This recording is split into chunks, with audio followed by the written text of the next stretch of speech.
Mais moi, quelle la médecine gagne et d'un point de l'ennemi mi ka fond ben ko mi tan le ba mi tan le sa kon ejimi de le mi do gbenu do poro mi tan le bi le nu wa mi tan gbalagada gan ho nu bo mi ko wa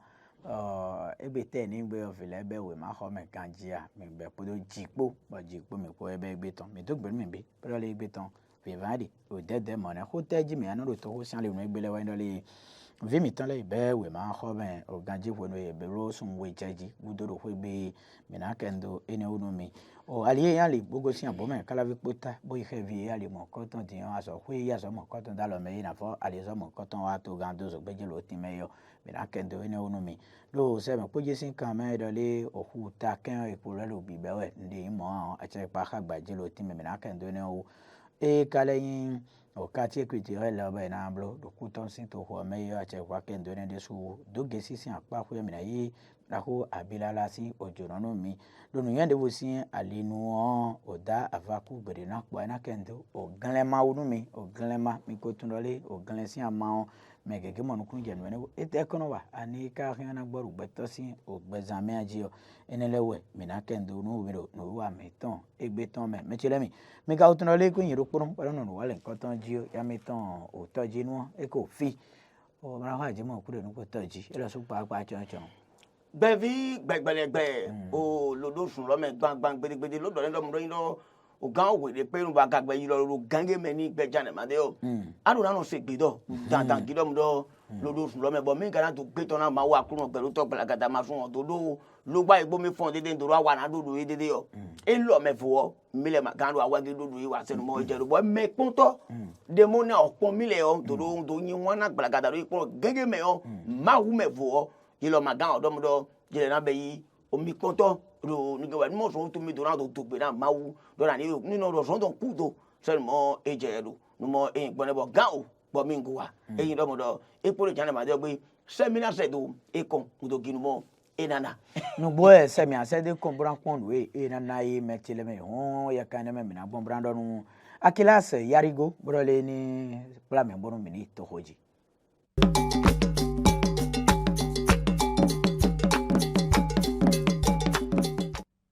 wa jimo kure no po toji o apra vile ya so majo wa ewe gbidigbidi lo gbe lo ku gbe to na ma u tegbe domodo ye na gbe tenpon do ku to ni lo ma u go lobo egbe o filo ton le o ye yan afo ya wu ye e ma ilo plan yan wa ye no ni plan yan gaji lo fon lo ton so do mo be to le o lo bayi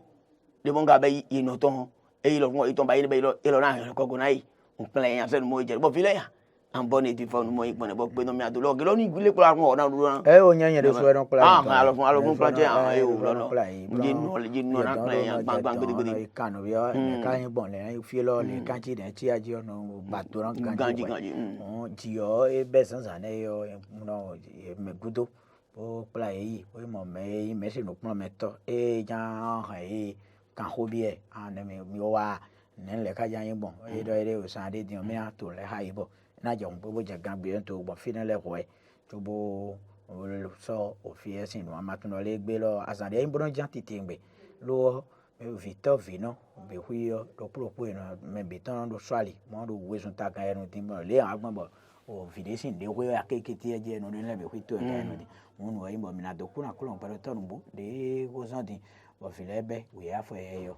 mi na do kutan ni bra bo fi bra do no le we ma ho mi on be nu gbo bo amo mesi no plan me to ya Victor Vino ya me bi vile de so be huiro o wesun ta ba che pa lo ko ingbe wan tan se do mra ho Salman Karim ko ingbe wan tan se do ye ni be we ma ho ya fo ye ni amo ne gbe nu jonu ne gbevi gbegbele bo o ga o bo o so me vi o vi mondo duko bodo vi mondo lisimeton de money do so me o su ton ya bodo de money do eme pa agbu o ga o mbe do mo do ye na obele kaka nko be o sun lepo chene se mo ejere do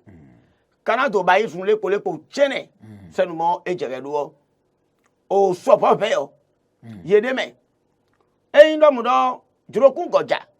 ye de me ahun fun re ya ye de me o yu do yin alu to mo do ganja ye de me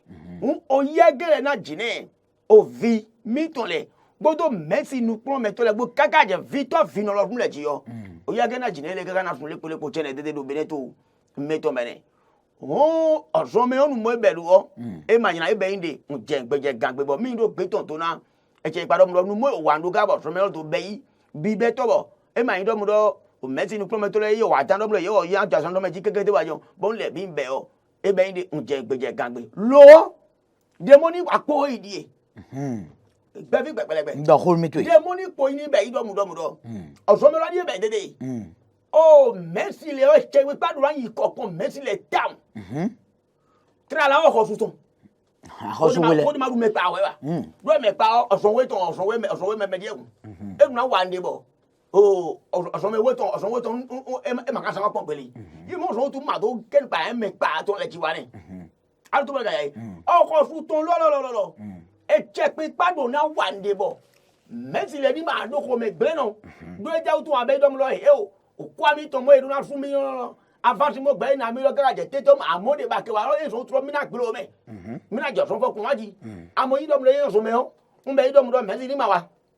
o fi le wa do elele gun ali oji wa ro saki ton wa ali oji yo nu yen yan ne owe kan e ni be yi dom do Yimo Messi ma bon ma ya to bon e yo be fun mele yo ye nu wa ga bo Messi le nu no ho lepo me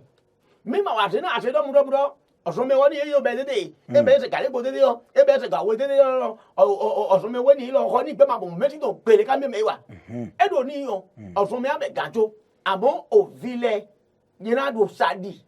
do bon o alioji yo be oso me ma bo be do apa ni gbe wa e be ido na je pe padu an to ko to bo nu monica o Messi lo le o Messi nu an pe pagbon o so mi wo depo me o ko lepo Messi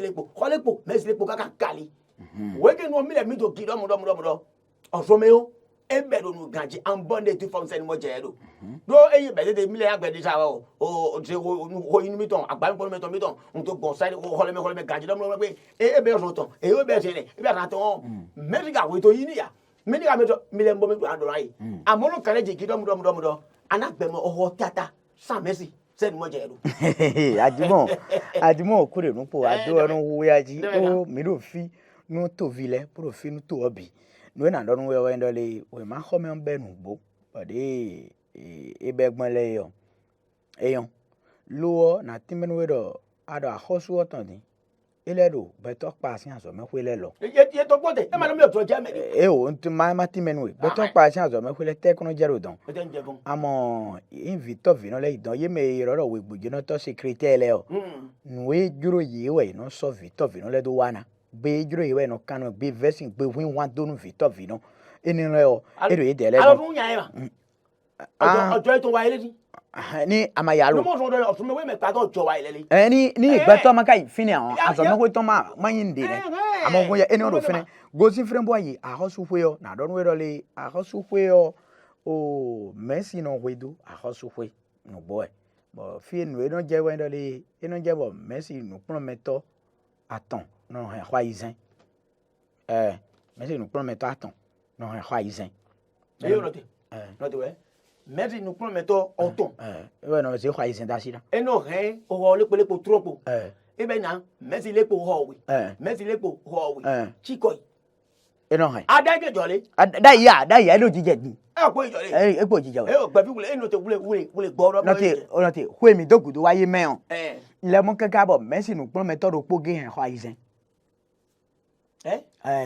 bon han na kle don ye bo lo na surcharge e su charge kan lo ni la Messi no pon meto ro po ge e we ho do pro pa izin do le o le ba bo Victor le desu o gbo dogudu la fe me bo Messi aton go ru Messi no pon meto na ye su kwa na po ito ba ide su po si apo iton me e pe gudu pe we ye medin o we ma ho ma be gbe ya tonu fonu gbe gbe la fo de na le ko ya so me ko ni o ma le so nu kunje ipona do Messi no pon meto do po je po fin abi gora e ti lo ma wo e ni o ra le adogbe ton te ni gbe jawe yo do po we ma ho me o ahosu oton ero glegboji fene se ngba sa to agbangba ere aje mo kure nko vi kanton no ho ro po ma sans fin e lo ade we ma o gi ga jo e ge wu ga ma mbe yo ko ru to mo do e body bla do pe kan ko amblo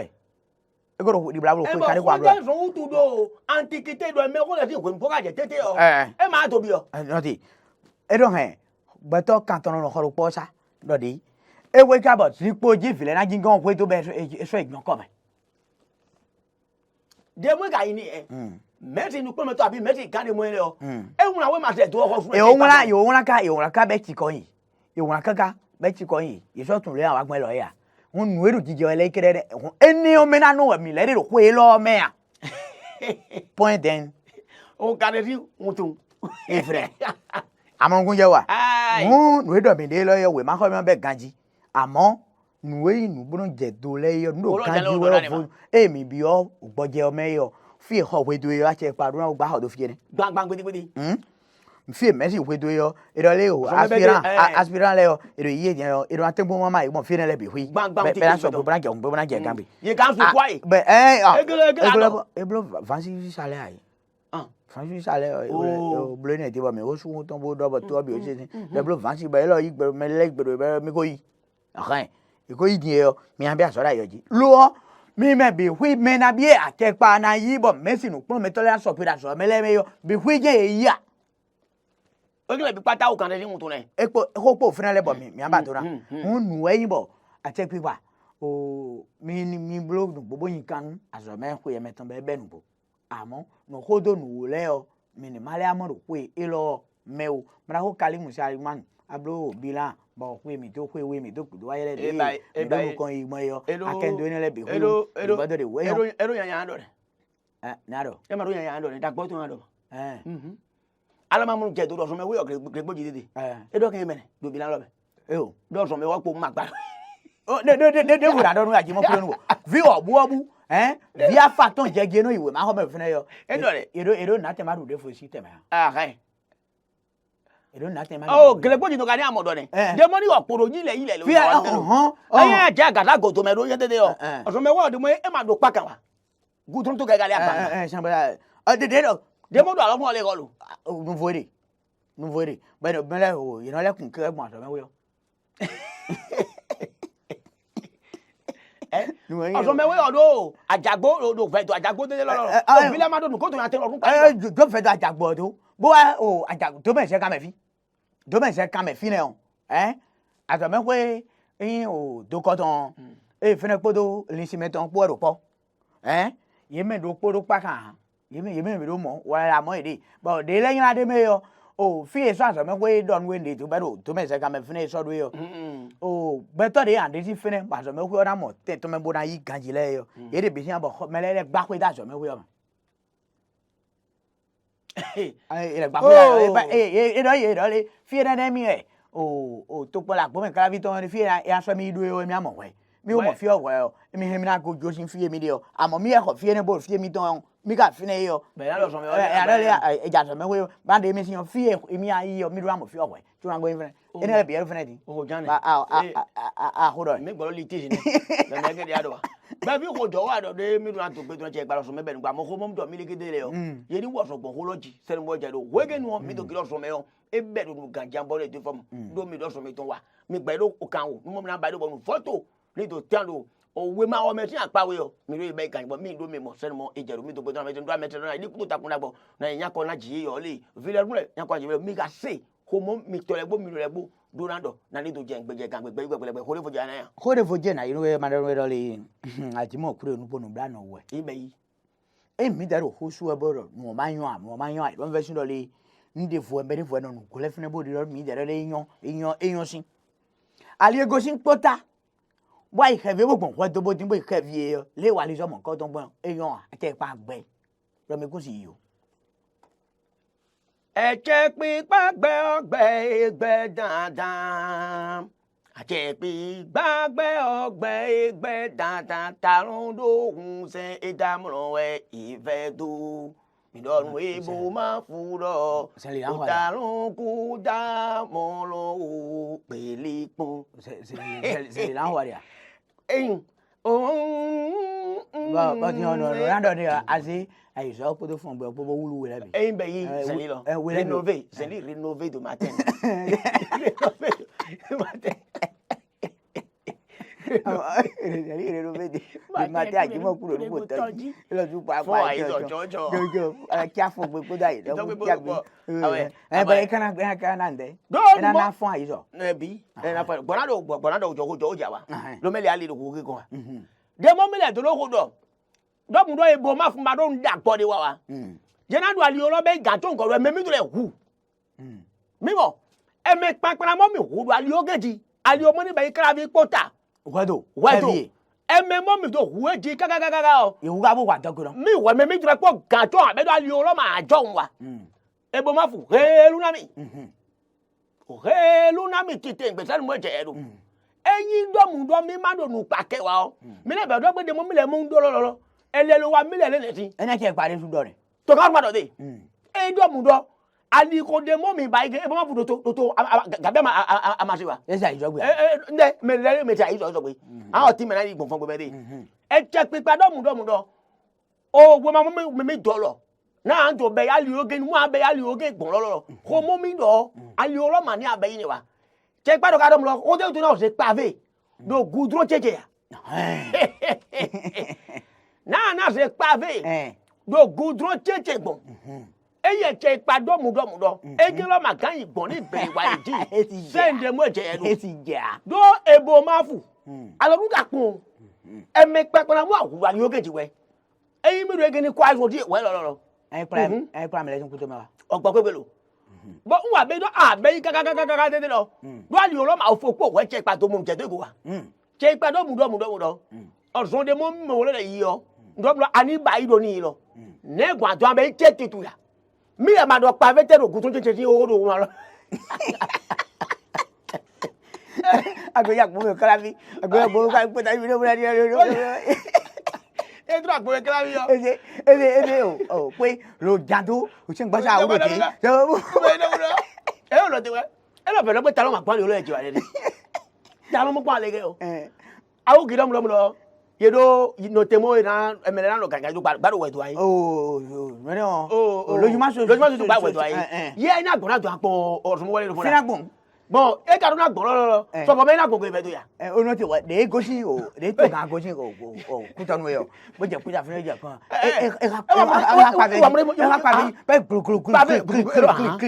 ko mi do ri ago to je ma bo se janu kan yo wa mo ku se ngba ya no tebo de bo je ko de lo mu do e pon do se pon mi o do ye bi o gudro me ma gudro bo na pa fe na no gudro je je do ya e kinga mi gbe ada do gudro mi do to e zo tu lo ebo ma fu o le dun na fu ali o lo beji gbangban gbidigbidi krabi pota wedo nu mo je do egole bi o e je pa de bi pata ni o fi yo mu do e na fo be yi lo yire ma da wa fu e pe kutu be e de so ase kwa o kweto tete na o fo be yi na nu ma be ge o ko mo mi do yi ma ni wa anyi na be ya mo ko tete o fo be edu lo dun aton lo ganji be yi qualité en bonne du forme o ajimo kúrò nu po ko jo ho ado ale go sin abo me kala bi pota bo yi gbogbo we do bo din bo yi ke yo ale le wa le so mo ko ton gbon yo eyan ta mo ache pa kende wu jale pe on kan ya yi cheji ton friend yan le fon ero me wo friend ko bi we nu won ri je friend da ehun a ile pe ma mo ne ali o kla vi pota ayi cheji kalefu e don le un amali o kla e ma kla vi pota mo ali pe on kan ya yi cheji kalefu ton e je ko wo me do etre agbadele ku friend so ma wo le ne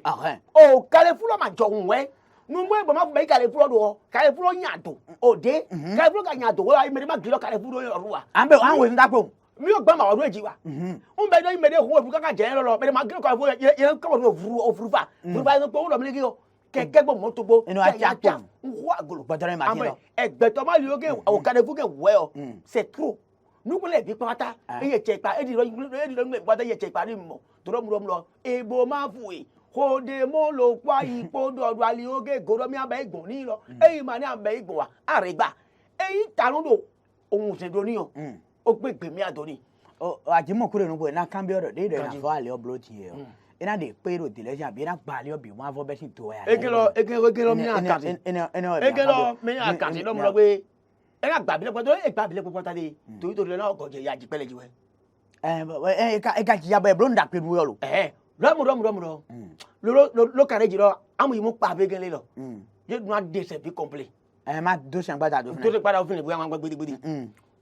Carrefour money obeyi. Aje to lo. Ni ma for so wa do yin. Gbangban dia na na. Bra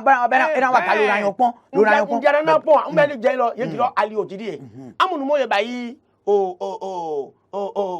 Alio Clamoni be takpe Carrefour ton do.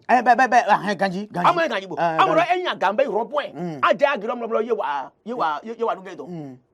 Jimo o yin kan ka jore. Pon mo geto pon mo gbon yin. Me le mo be ati na do yin do ni jori amo gbele. Bẹ́ẹ̀ni wọ́n sọ àgọ́yìn tó àwọn ọmọ náà bí wẹ̀ mí jàrá yìí. ó mi dọ̀dá èèbò má fún dọ́mu dọ́ ẹyin dọ́mu dọ́ sì má de mú òwò mú èdò èyí èwè pọ̀ ẹbẹ̀ yìí bẹ̀ dúró ní àbẹ̀ wa àfọ bẹ́ẹ̀ dúró yẹn. bọ̀ mi dọ̀ ọjọ́ bó dọ́ mi má wù ẹ̀mẹ́ mi tó lẹ kó mi má wù ẹ̀mẹ́ mi tó lẹ kó àyìnlá yóò bẹ̀ yà mí o tó gán má gure. kó owó di pa àtọ̀mẹ́fì mẹ́tọ́ lẹ́rù kó owó di. yé ngọ gẹ̀ àzàmọ́ yẹn náà ìdò livre lọ́lọ́ àzàmọ́ àyàn yé má lọ fún wa. yóò fọdọ ẹ respecte lo e yọ contrat on. paliwa e respecte. carton. ne to gan dọ yọ kó jọ kó gbẹmẹtọ to gan dọ bọ kó lọ idọ ti yọ bó ma fún bí hu ànọdà goyin fúnẹ o àti ipa bẹrẹ tó ọtàn mi máa mọ àgbọmọ kálá fi kpótà tó ń bò di dọtí yàn mi máa nọ tè fúnẹ o mi wá ìsìnfìyè. lè fọjọ yẹn. zimfìyè sálì ọ lè na gbọgbẹ jẹ ìgbògbọn ná mi lè sẹ mẹtọ ìnẹ pọn ní lọ lóye ó fún àlè ọlọ tìyàn tí ó bá lè ọ kó gbé gbàgbọn fídí lẹ. Gbali oji bo Christopher yìí tó mẹ náà. Sami lọ gbọ́n ele ma lọ ma gbọ́n. Sami ano. Sami lọ gbọ́n ele.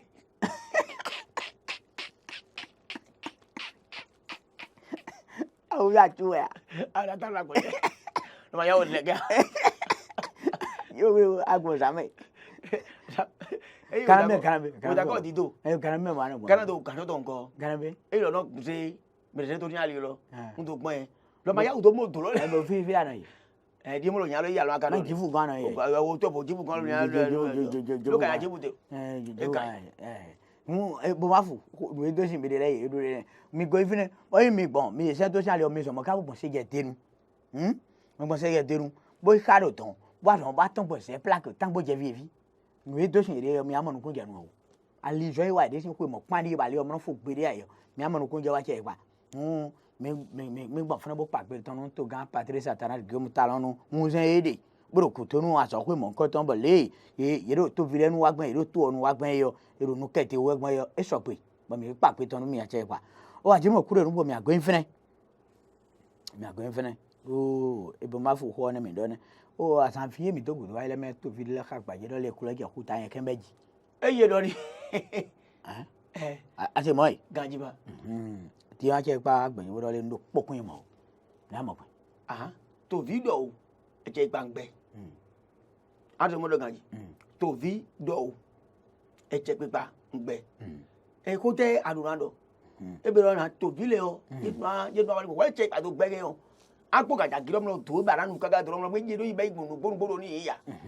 Do ẹyin dọ́mùdọ́mùdọ́ ẹ̀jẹ̀ ìpà gbẹ́ adábọ̀ tó ìtọ́jú bẹ́ẹ̀ yọ. Bɔ ye ŋun ti jɔ to hã tsi kɔm lɔ e dɔn etse kpa do xɔsɔ mɛ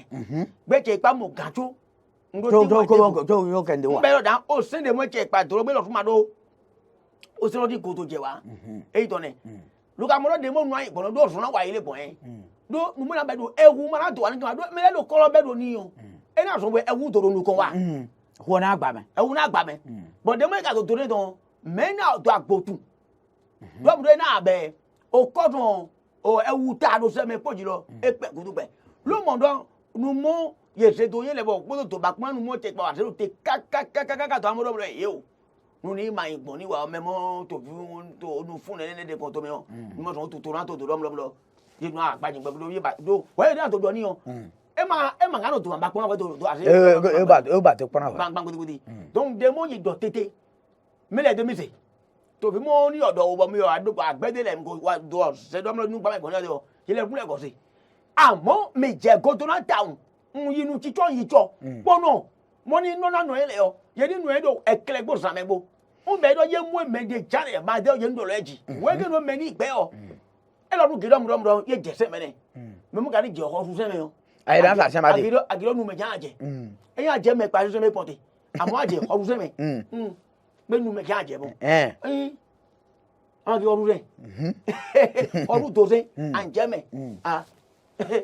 eno dai hua e ma lele wa e mi do ma wo go o ye me ro seme poji don ro peka na bi mi ka ro ni peka o peka ti so se ha me don le o eyen o huta ko ikuleje bi beji ene o mra huto na to ko ha gbaji gba ro le nde pin ro mo yin we o yo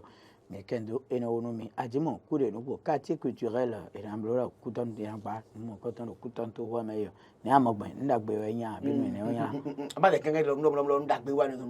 e genu dagbo orun egbe meto ni lo ma nu kwa mi wo wo lo pendi na gbe no ni egbe no lo ku de lo nde ma jo wa lo mi agbe nde jo mi lo gbe yi ege mo ado dede do mi lege alu do ma wo o ko ye wo me o ko ma wo do aga gbe bi ma do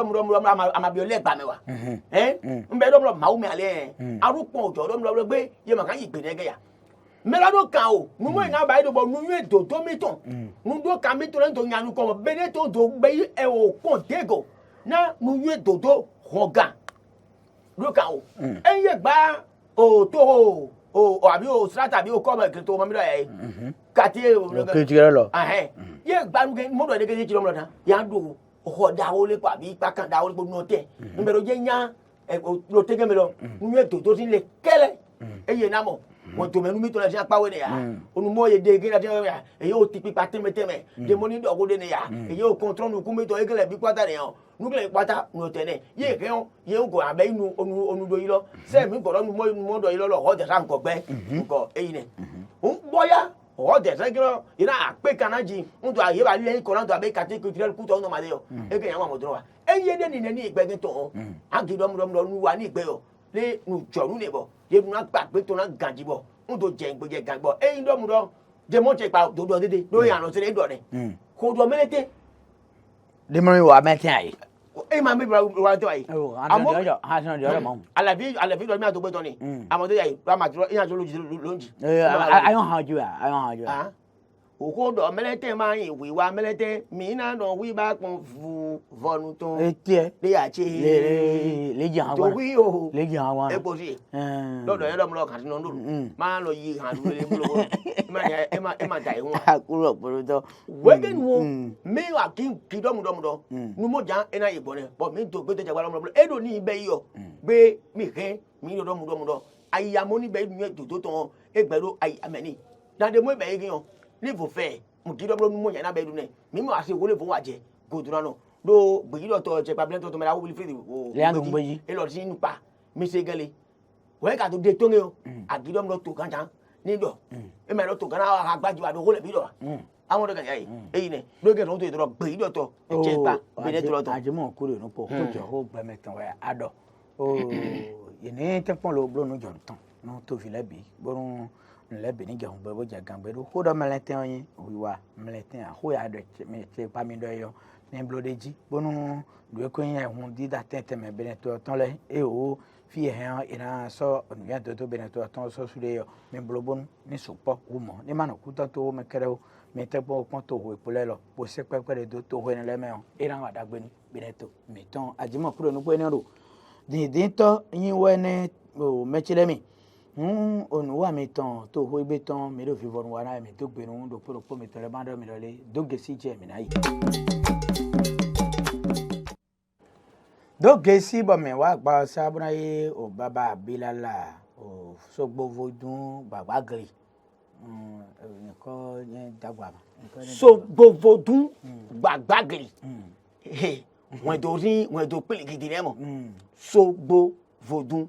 gbagba gri do mo ya vinu ko si le ma vi le wa ye do wọ́n do me wo an do wọ́n do mo vodun je do mo ya vinu e wo ba lo patron da lo ya ba mo ko bra lo wa adun yi lo me na ro adun yi de adun gbere yi ndese me pa so de mo mi wa lo alita o fi lo mi abi titan ro mi agubo titan gbo mi ko mi o lo ho kúrò ho sapata imi mi be ko to ma ko to de ro ya mara kwa bilala me kwa bo eyo ndogbe nu tobi to se sunu yon nu acha no ko pinpon mi egan ko ye me bi bole dogbe nu kude nu podo dagbe na tin fifa na tin àlàáfíà na tin amen ndogbe nu gbe vile so podo àlàáfíà na tin fifa na tin ejeto me aton ejeso me aton dagbe wa mi aho mi aje mo iho mo isa e ma odo ma da ya na camera le fonya mi afani bi lo je to do mo ilo yin ko no na ile nǹkan tó ma gan no wa o egbo mi akende ase wa ni kan ase no ya ase yo nde wen je wen jogun wen ase bono donu si ka be jan do si ka we gbe na donu si ka we babli ase na kan to egbre ase na zon ba na jazon ase na zon ba len de na wa gbe to me ambulo ase na dazon gege ton we ase yo ye we bono donu si ka me baba bila la sogbo fodun gbagba gri do hodo do fi yan ase yo je wen yo mi da ase tolesin pistolet ase tolesin pistolet yin yin mo no te mi na da tu ye we anem ko ma e patalo o ko na kare ado ase tolesin pistolet tete alombe yi ofu ase tolet ton do ale ya nyen wa ase tolesin pistolet nen ka yin gbe e de ase gege ton e de ase o we de wi de fofo ase o yo no ko yin ba do de wa we bo na no tu gbedo no eno yin nyen o yin no bo no je ase son jeje me o de bu son jeje me o de bo dron do mi on no da be no ta be no je gbe mo je kan gbe do ndo nko yin ji le kun akwete mi no na sa me wa na do ado ayin be yin no lo mi le sun ri gegbe ndo mi le mo sun si gbegbe ndo me ma de di o to mi abe ma e ma de o yin to ase yo mi no na we do si mi no na we do ase yo je we nyon wen mi no na o gaji bo no donu si ka me tite ngbe ba se no ko e do de be yin wewe yo nde we do gbigbo we atan de we do gbigbo we amo ko bo jivia nde we do gbigbo we we ti aso me die be nkuro ndo koro kura akwan iwe no troto te jo akwan no wa ganji aso me die be we ba video we na itempo ro ku yo fifonu badi ho bo e ku hwevo e ko di e blo nu mi keka chubo e je gbadanu nu opon e ka pon ganji me bo no ta premier ko me yi tengbon ni na jai gaji nu makai mo nu e ayin me baba abirala sogbo dun gbagba gri ogun awa boda peti ye wa mi le de yo gbe bi na kan o re mo kan ko bi ye wa mi le de yo olodegbo mele itorunadu alode na so ni be anje gbe je gangbe yo flin de ti bodo flin bo flin yen no do tati ru gbe do tati gbe vito epon no bude ase no dalo vito epon nu de no bude bi mremre ase no dalo takameni bo nu epon ede yo de no bi o ta to me ya e ko me on ka bi e tengbon de okun to na ro si se we e dron do flin yen o dagbe na tin ni fere po na kan ho bi mi de mi ta na bo ta na wa nene tati ru gbe ta ru gbe ina ne ablogun ta na bo ni lo tan flin de wayin boyan tin de be no gu ase si do nde aso sin tatu me ya ase kasi o nde na kan gble do ya ase kasi do ye bra de anson bo ara kan we akpon ti on bi abudo yo e de me ya o e ndo mu do me ni gbele lo toji na wa mi le dede yo me na fo ani anu mo mi na fo to tanklo to me bo dagbe na tin dagbe bo bo dagbe na tin na vini gbele bo fi mo nkan ton pon nu won na free fi mo nkan ton iten pon ti de na nye ton debo ti mo ka de ba se onu keke ton no do si ka me wa yi me de di bo me ayin din yo kwa mo ho bo no ti fi a e do agbon file bi e do fi to e so do kota me so do loko ti me so do fide adron to yin ale kan to ko ba go gbon file ni do je no de adron to yin me so go fo tun gbagba kiri abilala o no to ka me be no je kun pe mo je gangbe o fi ete kra mo mi de ado yin me baba abilala ba wa o ando mi jawe glo lo sa enku to no agosin yan ajete do a grand sakare fu o mlen côté tu adismen ku to no agosin me mlen adismen bodo mi ko ngbe lo sa mosque keke no le bi etu mi avedo abilala so gbo dun gon mi kwe yo ina generally chenu direct ano sanua ano mo khobono jivia ndende wedo gbigbo we adande we gbigbo we ano mo asubono da ano mo asibono da asutu egbe da teji asitu egbe da teji ba dron domio no nu go ndire gun akwete mi no na same na pake so bi gbeje gan se to me khosu la dire ko keso do na to na lu wa ana ai sisa gbe ado na sa dandan ene mo we di agogon agede fu ogon nu baru gbeme bon we do gbigbo we je gbigbo we te gbe ba dron domi de no tablo no kwise e ma ndo mu do yin na wa mi le de bo mi le na ahin awu tu no lo gaga wa be do lo kwa de mo do kwa ye ma ti me onkoro ku to me pon che do lo re na ju do lo re bi ado mu do wa yi kwa wa we o ye wa mi le to mi le be ni ne ya hojo kwa do me togbo ti abi ko bi opon mi do blonu menu eyan ablonu menu eyan krian mo me ro po ne si na sugbo entu ezon awa go ti dana we gbo kan ni kokoro kan ni wa mi a ama me ko meno na se me ko meno no yina wa ma da kwa ito menye so gbogbo dun on yo mi da taki kiro po game ati gbangbe pisore de so si ni wa imo yin die Gbe lo ade gbe yimo mi le dede yo. O ase ko do mi le mo. Gbe yimo mi le do mi le mi kan le jigi do mo ye o. Je na chi so ase lo gbidi ya. Era tizo ni mo tizo ni mi gbidi ndi we do gbogbo ya tan ndi we gbogbo ye ano sa nu aya gban kan diyan we diyan asono mo no de bo sa ateriyo akun ba we diyan ateriyo tu e diyan ka no songbon atirin sa we gbeto dimo gbeto anye ya no mo de bo sa ba dron do mi na sa asiye we do ya doru enu gbodo asonde je we ade ndi we gbogbo be ya se son barabara en toto ko izon ton si me en toto ko izon ton si me asizon barabara je we de bo wa konche bo nyeme pisole de so si ataka le gogo no eno yin o fi mi le kwa alo kan ano biba mi alo mi no 69 86 80 89 MTN wen 69 86 80 89 Move wen 95 45 10 08 wa lo sa mosque si nu kombo dala lo kan em bi me on mi atoka be aje gbe o je gangbe ni ma ka to lo sa alo fi den kan je amatu lo sa gosin kuton hundo fedo a grand sa Carrefour we mi pe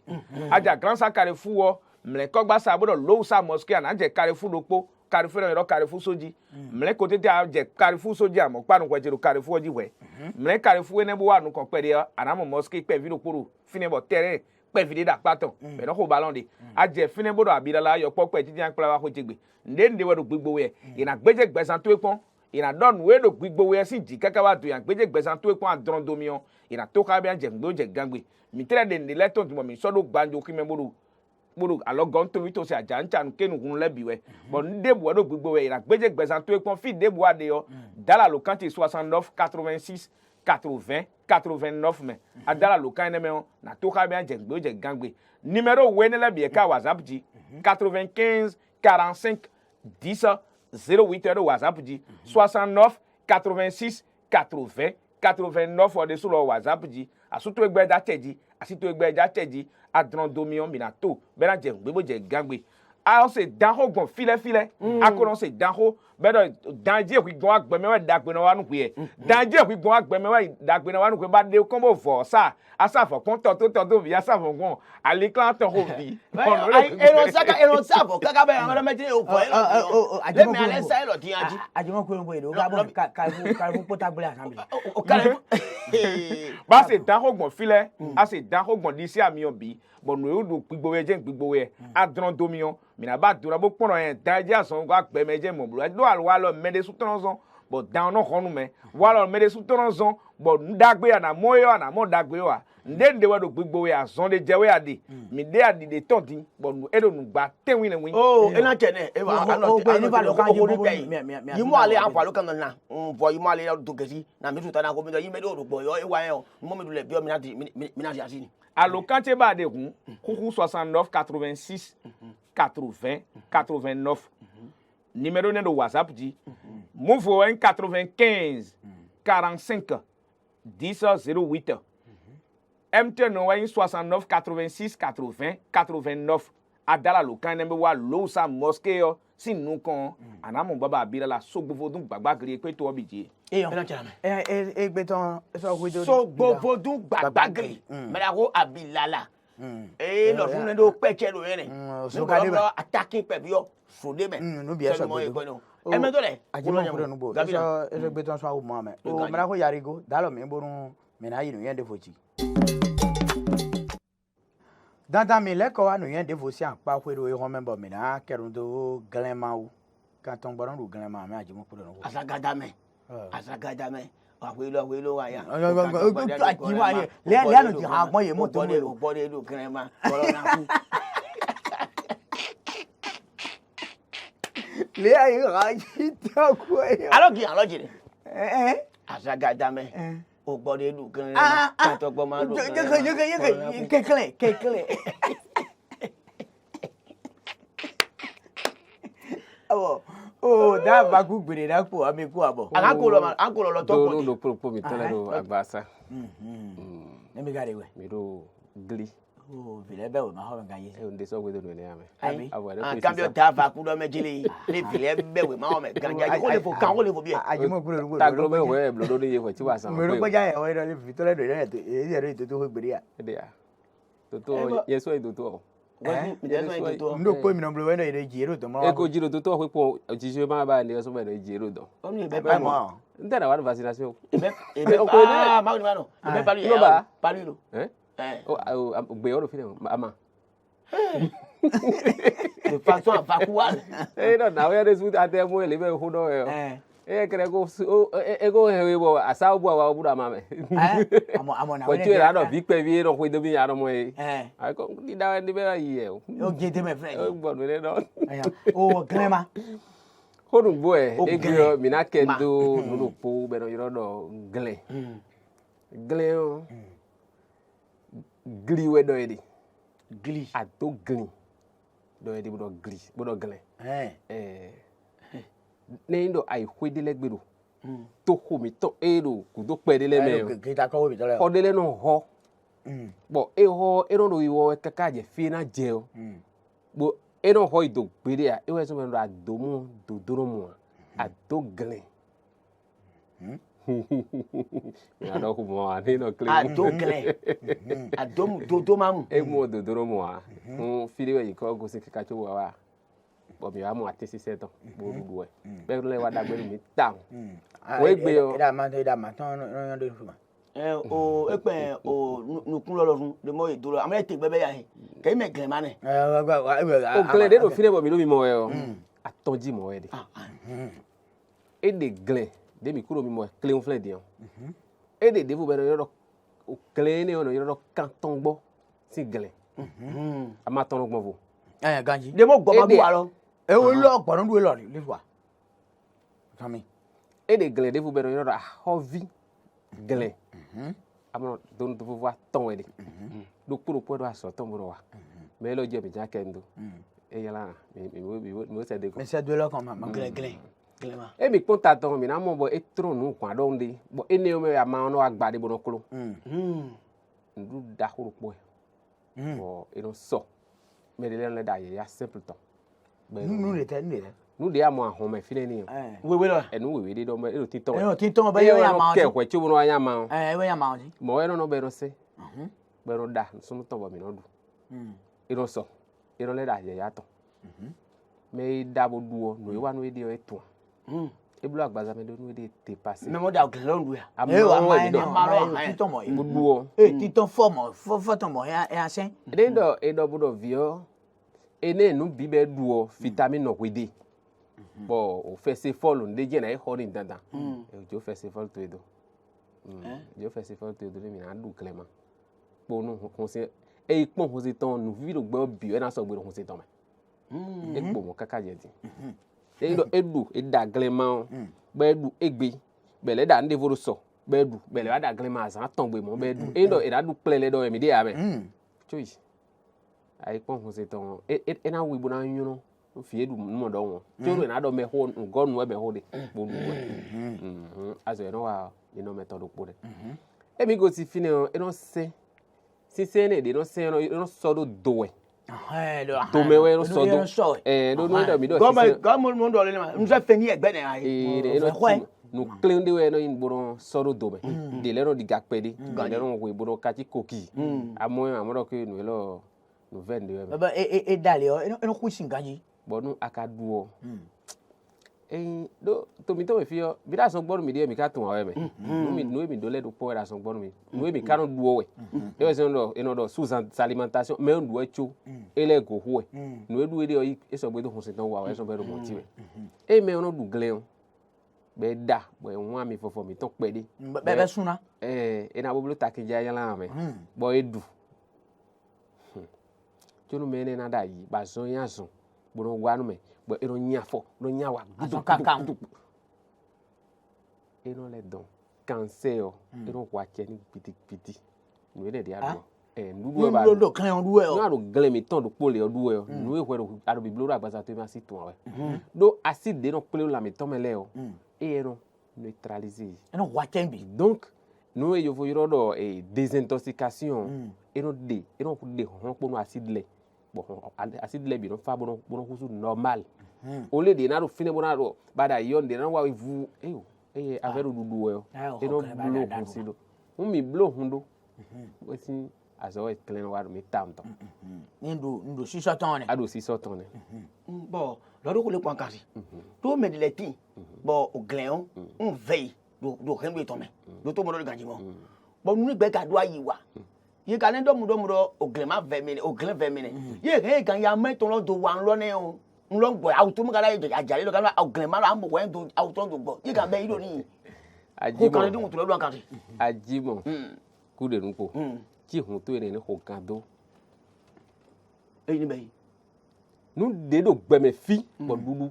era inu eve a me do bo do nu ene kuno dudu hemi tonu be kodo e lo yibo de ne o de se ko isa si do a ma wo na hem gle nu ede so bo na ma wo do nu bo kwere kuna du me aka yi o enu ve eve de a agrusa no afin ejo kan de ne kan de e mo dun nei bro dede amo we nu de adu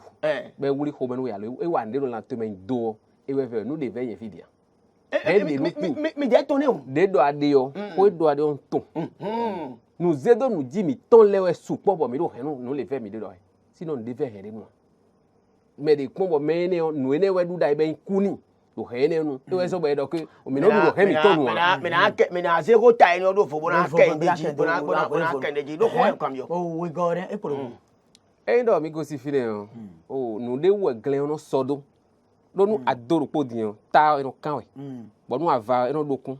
eno tonu ere chuchuchu be eno ado ta ene de ti gben do bo gan ta bo no sin tam bo gben we eno iro do de ro segbe o gben we ene eno yin mi mi yawo o ya de o gben ene o de glen do no one day yan mi si fudo a no indo apewu boda boduo eyon akale pewu anda te o ta en gan eno du ka eno ve o me o eno du eno sin desu we ganji eno du ada si e ambo bo dia du do yo kwendo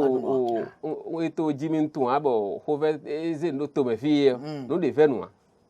no le gadu me gadu e de ku a no ko ra ro bo e wo ho de jiwe nu gbon bo wa fi le en de wa de a e ve du a eno kan bro du e lo pe a pe bo kan pe de bo du o